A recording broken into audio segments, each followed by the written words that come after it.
Hai semua sahabat-sahabat saya, senang sekali saya bisa menjumpai semua saudaraku di ruang dengar setiap kita.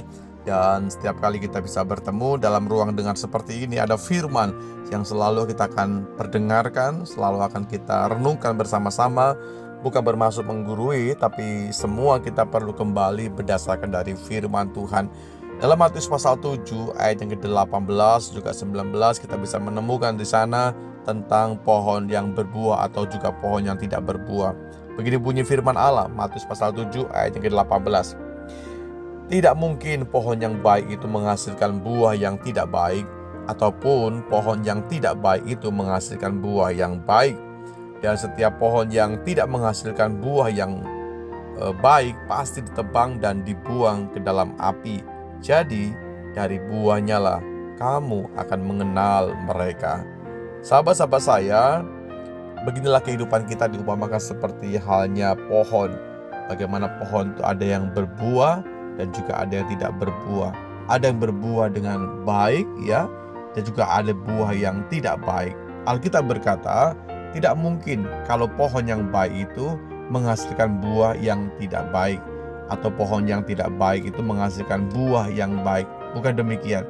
Tapi sesungguhnya ketika ada pohon yang baik, terawat dengan baik, tertanam dengan baik, lalu juga mengalami satu pertumbuhan yang baik, dia pasti akan menghasilkan buah yang baik pula, sehingga pemilik dari pohon itu pun bisa mendapatkan hasil yang maksimal.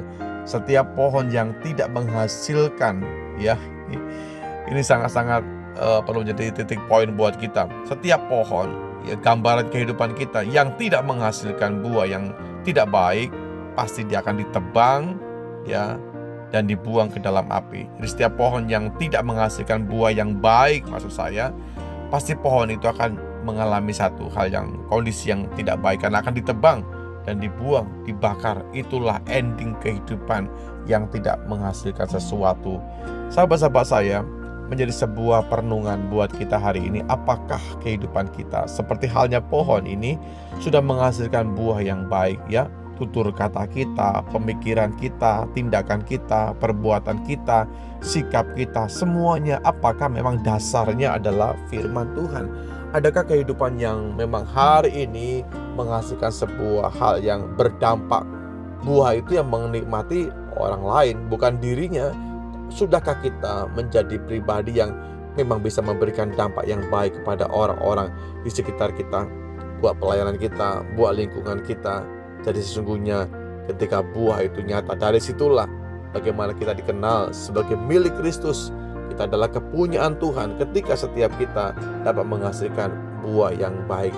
Hari ini menjadi sebuah perenungan buat kita, bahwa seringkali kita berada dalam kondisi-kondisi yang sulit sekali menghasilkan buah karena keterpurukan, karena tekanan, karena mungkin kondisi yang menekan kehidupan kita, sehingga kita menjadi pohon yang tidak baik dan ada buah yang tidak baik kita hasilkan. Kita berdoa bersama-sama selagi masih punya kesempatan buat kita memperbaharui segala sesuatu yang rusak dalam hidup kita.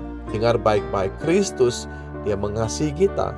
Kristus, dia mencintai setiap kita, dan dia mau supaya kita menghasilkan karya yang baik, kasih yang baik, cinta yang baik, bahkan kehidupan yang berbuah-buah. Semuanya untuk kemuliaan Tuhan saja. Mari sama-sama kita satu di dalam doa. Terima kasih Bapakku dalam sorga, buat firman yang bisa kami terima hari ini ya Tuhan.